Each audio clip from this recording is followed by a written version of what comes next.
Lo semua sadar gak sih kalau misalkan lo pengen punya handphone yang mewah, nggak harus mahal guys. Contohnya nih dengan keluar budget 4 juta, lo bisa ngedapetin handphone yang mewah, cantik, elegan, dan terkesan mahal bro.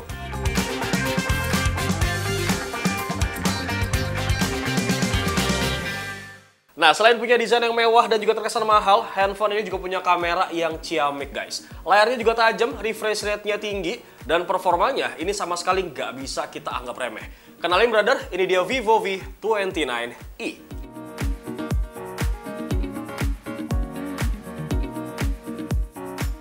Baiklah Brody, pembahasan kali ini bakal gue mulai dari desainnya dulu nih. Dimana Vivo V29e ini punya dimensi 162,3 x 74,8 x 7,69 mm. Dengan bobot yang cukup ringan yaitu 190 gram aja. Nah hal ini tentunya menjawab pesan pertama gue ya guys, yang ngerasa kalau handphone ini tuh masih kerasa tipis banget loh pas kita genggam nih. Poin yang selalu gue apresiasi juga dari semua lini handphonenya Vivo nih ya, adalah desainnya yang selalu berani tampil mewah loh. Yang kadang tuh mepet-mepet ke arah flagship nggak sih bro? Padahal positioning handphone ini tuh cuman mid-range aja loh. Hal tersebut dibuktiin ya karena tetap diterapkannya teknologi 2.5D Slim Flat Frame Design oleh Vivo V29e ini guys. Kemudian di bagian bawah nih kita bisa menemukan SIM tray ya dengan tipe dual SIM tanpa slot micro SD.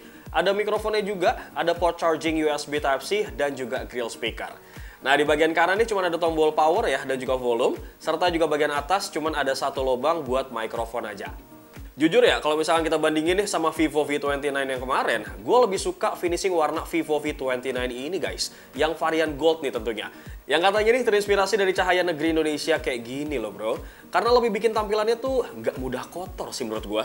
Tapi untuk dua varian warna lain, yang warna blue yang terinspirasi Kilau Samudra Indonesia dan juga black nih yang hitamnya rada kehijau-hijauan dan terinspirasi dari Bina Rimba Indonesia guys. Gue masih belum tahu ya, apakah finishing warnanya nih matte kayak gini atau justru mengkilap kayak Vivo V29. Tapi yang jelas nih ya, Vivo V29 ini udah aman banget dari cipratan air guys. Karena sudah tersertifikasi IP54 Dust and Water Resistant nih. Baiklah dari desain kita pindah ke bagian depan nih Brody.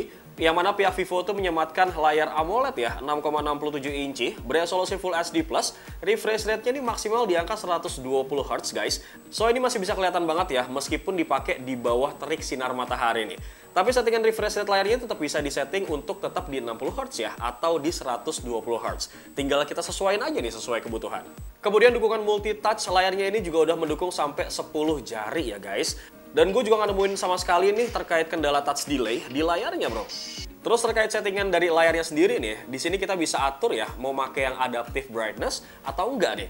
Ada juga fitur eye protection yang bikin layarnya jadi lebih warm ya bro. Atau kita juga bisa nih atur karakter warna layar di handphone ini mau kayak gimana bro. Mungkin poin minor nih yang gue sayangkan banget, cuma pilihan screen timeout-nya aja nih. Yang maksimal tuh cuma 10 menit aja bro. Terus buat lo semua nih yang suka berlama-lama saat menggunakan layar smartphone, don't worry brother, karena Vivo juga menyematkan teknologi SGS Eye Care Display yang mampu mengurangi kadar blue light nih yang berbahaya buat mata kita guys. That's why reproduksi warna yang akurat nih berkat 100% DCI-P3 White color gamut di layar Vivo V29 ini guys, gak bakal sia-sia sih menurut gua, karena bisa kita nikmatin banget nih dalam jangka waktu yang lama bro. Oh ya, sensor fingerprint di handphone ini juga bertipe in-display ya guys, atau Vivo sebut tuh sebagai Screen Touch ID, dengan respon yang menurut gue ini cepet guys. Hal yang sama juga gue rasain nih pas gue coba pakai fitur Face Unlock-nya. Bahkan Face Unlock-nya ini juga masih bisa berfungsi loh, meskipun di kondisi gelap sekalipun. Sebagai salah satu nilai jual utama dari Vivo, ini Vivo menyematkan konfigurasi dual kamera di handphone ini ya guys. Dengan kamera utama 64 MP OIS night camera, bukan diafragmanya f1.79 yang alhamdulillahnya nih, kali ini ditemani dengan lensa ultrawide 8 MP loh. Dengan bukan lensanya f2.2. Yang sebelumnya tuh sempat absen ya di Vivo V27e. Sementara buat kebutuhan selfie nih Brody, Vivo kali ini menyematkan lensa dan juga fitur yang sama nih, kayak Vivo V29, yaitu 50 MP AF Group Photo. Oke, sementara untuk hasil fotonya sendiri ya, kalau misalnya kita bandingin sama Vivo V29, ya tentu jelas bagusan Vivo V29. Tapi untuk hasil kamera dari Vivo V29 ini juga nggak bisa dianggap remeh dan menurut gue tuh clean dan juga bagus guys. Sebagai contoh nih, di kondisi siang hari, warna yang dihasilin tuh masih tergolong natural ya, alias mirip dengan warna aslinya nih. Detailnya pun masih dapat dengan dynamic range yang cukup luas ya. Namun dengan catatan nih, fitur HDR-nya ini saran gua lu hidupin aja deh, biar hasil fotonya tuh jadi lebih maksimal bro. Terus kehadiran lensa super wide angle-nya ini juga menurut gua nolong banget sih bro. Buat ngambil angle foto tuh yang lebih luas dengan kualitas foto yang juga nggak terlalu berbeda nih sama hasil foto yang menggunakan lensa kamera utama guys. Kehadiran fitur 50 megapiksel AF group foto di kamera depannya ini juga ngebikin seakan-akan tuh Vivo V2090 ini punya lensa ultra wide guys untuk kebutuhan wifi bareng teman-teman kalian nih dengan hasil yang jernih ya untuk sekelas harganya nih bro. Sementara buat kualitas foto malamnya nih, menurut gue sih masih ketolong banget ya sama always dan juga night mode-nya. Yang bikin hasil foto malam itu jadi kelihatan lebih jelas dan juga terang gitu. Kita juga bahkan nih masih bisa manfaatin fitur Aura Light Portrait-nya loh, yang ada smart lighting control-nya nih. Tentunya buat kebutuhan pengambilan foto di kondisi low light nih, dengan cahaya yang lebih terlihat soft dan juga natural guys, dibandingkan pakai lampu LED flash biasa nih. Nah, fitur Aura Light Portrait-nya ini menurut gue cukup ngebantu banget ya. Terutama buat lo semua nih yang suka nongkrong di cafe sama teman-teman lo.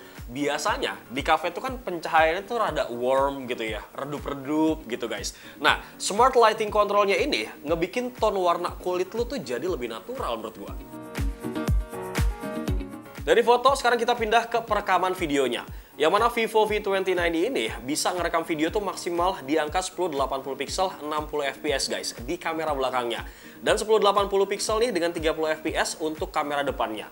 Buat hasilnya, ini perekaman videonya menurut gue stabil ya guys. Tapi nih ya, saran dari gue, mending lu aktifin deh fitur stabilisasinya guys. Tapi nih, fitur stabilisasi ini sayangnya cuma bisa dipakai buat ngerekam video di kamera belakang aja nih. Yang mana resolusinya yang bisa lu pakai itu adalah 1080 pixel 30 fps aja.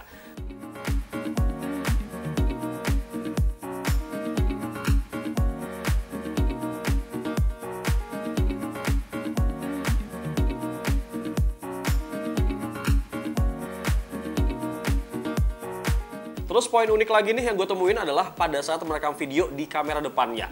Kita tuh diberikan pilihan ya buat merekam menggunakan 0,8 kali zoom. Yang mana tuh ini ngebikin space untuk vlogging rame-rame bareng teman-teman kalian tuh jadi lebih luas bro. Sementara buat kebutuhan perekaman video di kondisi low light, di sini kita juga bisa manfaatin fitur Aura Light-nya juga ya bro. Dimana hal ini cukup ngebantu banget sih menurut gue. Karena hasil pencahayaan lampu dari Aura Light-nya ini nggak terlalu hard gitu.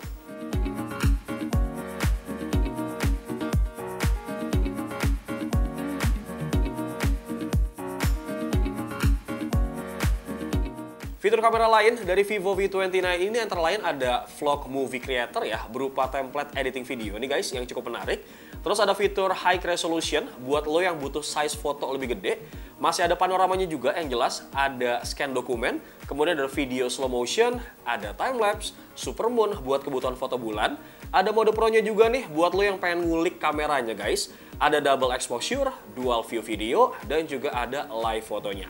Oh ya guys, buat dual view video nih, ini maksimal cuma bisa di 1080 pixel 27 fps aja ya bro. Dan nggak bisa dipakai fitur stabilisasinya nih. Nah buat lo semua nih ya, yang kemarin di Vivo V27 itu ngeluh karena cuma dikasih chipset MediaTek, sepertinya sekarang Vivo ini mendengarkan suara hati kalian nih guys. Karena untuk Vivo V2090 ini sekarang disematkan chipset Snapdragon, yaitu Qualcomm Snapdragon 695 bro.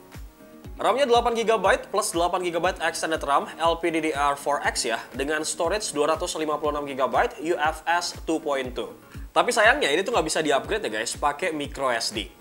Terus terkait performa multitasking ya, menggunakan RAM 8GB plus 8GB-nya, gue sendiri sih pernah secara langsung nih nyobain 27 aplikasi guys secara langsung. Dan hasilnya total 27 aplikasi tersebut masih bisa dibuka loh, tanpa terjadi restart nih. Tapi ini tentunya dengan sebuah catatan ya brother, bahwa 27 aplikasi yang gue buka tutup tadi, itu masih tergolong aplikasi ringan aja. Paling yang berat tuh cuma di 3D Mark dan juga AnTuTu Benchmark. Tapi kalau misalkan lu ngebukanya kayak multitasking buat PUBG, Genshin Impact, game-game kayak gitu brother, gue rasa 10 tab sekaligus itu juga masih sabi lah. Terus tampilan UI Vivo V2090 ini juga menggunakan Vantage OS 13 ya, berbasis Android 13 nih. Yang seharusnya bakal dapat updatean sih ke Android 14. Semoga aja bro.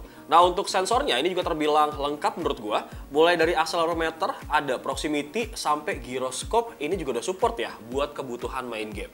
Nah kalau kita lihat-lihat nih dari segi desainnya udah oke ya kan, mewah dan segala macam. Kemudian kameranya juga ciamik. Bagaimana nih dengan performanya? Nah sebelum gue tes gaming, ini gue sempat beberapa kali melakukan pengujian benchmark ya dengan beberapa aplikasi nih bro. Mulai dari Antutu versi 10, yang mana Vivo V29 ini juga bisa mendapatkan skor di angka 454.465 poin guys. Kemudian Geekbench 6 ya, skornya CPU benchmark ini mencapai 907 poin di settingan single core dan juga 2146 poin untuk multicore-nya. Dengan skor benchmark GPU di angka 1414 poin guys. Sementara di 3D Mark untuk tes Slingshot Extreme OpenGL Embed System 3.1 ini mendapatkan skor grafis di angka 2812 poin. Dengan skor stabil ya di Wildlife Stress-nya ini mencapai 99,8%. Ini menurut gue cukup bagus ya guys. Dari skornya kan udah kelihatan ya. Nah makanya nih gue main game pertama nih guys, gue bakal main Mobile Legends buat ngetes si Vivo V29 ini. Bisa di settingan mana nih guys? Dan ternyata Doski ini bisa di frame rate high ya dan juga grafis ultra. Dengan settingan ini, gue tuh bisa mainin dengan lancar ya tentunya. Di frame rate rata-rata tuh di angka 58 fps. Terus buat di PUBG Mobile, di sini gue juga bisa mainin di settingan smooth ultra ya ataupun HD high. Tapi di sini gue ngetes mainnya itu di smooth ultra aja guys. Dan gue bisa dapetin frame rate-nya itu di angka 37,5 fps. Sementara buat game yang paling berat nih yaitu Genshin Impact, settingan defaultnya ini pasti low ya dengan 30 fps. Tapi gue coba mainin nih di low 60 fps dan hasilnya gue bisa dapetin rata-rata di angka 31 fps loh. Dengan kata lain, ya emang bener sih ya, mendingan main di low aja nih bro, 30 fps aja biar aman. Nah dengan performa tersebut, terkait ketahanan baterai yang angkanya ini 4800 mAh di Vivo V29 ini guys, hasilnya ini pas gue pakai buat Mobile Legends ya, setengah jam, baterai itu berkurang 8%. Terus pas gue pakai buat PUBG Mobile setengah jam, ini berkurang 7% guys. Dan pas gue pakai buat Genshin Impact, yang mana low 60 fps settingannya setengah jam nih guys, baterai itu berkurang 11%. Sementara buat kebutuhan nonton YouTube di resolusi 1080 pixel ya, hasil baterainya ini nih berkurang 4% bro. Nah dengan kapasitas baterai yang sedikit naik dibandingkan Vivo V27i sebelumnya guys, tapi entah kenapa output charging yang dikasih sekarang tuh malah berkurang loh. Jadi 44 watt flash charge aja nih. Dengan output segitu, data yang gue dapetin ya buat ngecas handphone ini dari 2% ke 50% itu butuh waktu sekitar 30 menit guys. Dan buat penuh ke angka 100% nih, gue tuh butuh waktu 1 jam 9 menit. Nah, karena di bagian chipsetnya ini Doski udah pakai Snapdragon 695 ya, makanya Doski ini udah support yang namanya konektivitas 5G bro. Kemudian untuk Bluetooth-nya udah pakai yang versi 5.1, sementara untuk port USB-nya ini juga sudah support yang namanya OTG guys. Dan yang selalu hampir nggak ketinggalan nih di semua lini handphonenya Vivo guys, ada yang namanya NFC Multifunction.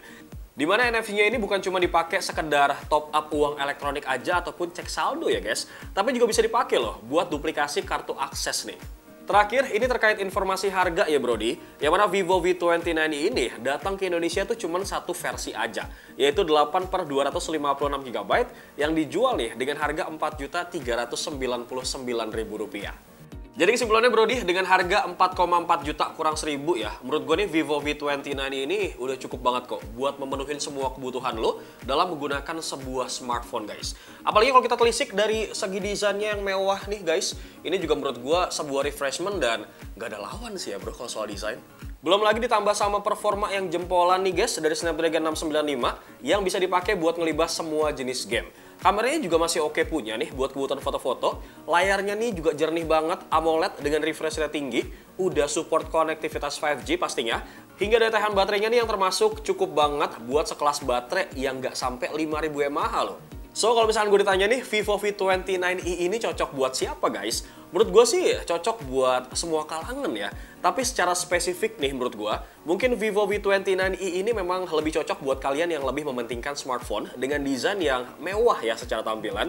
Terus buat lo semua nih yang suka foto-foto, khususnya yang suka wifi bareng teman-teman ataupun keluarga, tanpa perlu ngambil pusing gitu ya dengan spesifikasi yang dipakai nih bro. Ini mah intinya ya, nggak nge-lag dan smooth aja pas dipakai, itu gue rasa udah lebih dari cukup.